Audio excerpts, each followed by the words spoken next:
Ayan, so ito naman po mga kaibigan ang ating sunod na gagawin. So lilinisan po natin ito. So kakahugasan din po yung bato at saka ibabalik din po sa dati niyang pwesto. Pero babaguhin na po natin ang kanyang design. Ayan. Si Mother Mazzarello.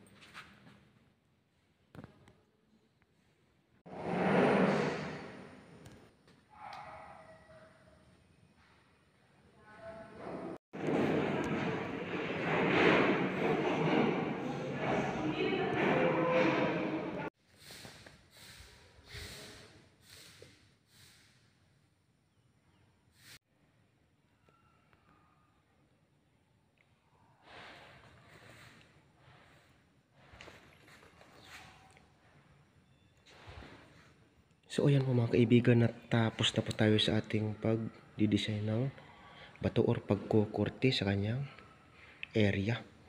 So naibalik na rin po natin yung mga paso sa kabanga at kahoy sa kanyang posisyon. So halaman na lang po dito ang kulang mga kaibigan. Ayan. So thank you so much po sa inyo lahat mga kaibigan.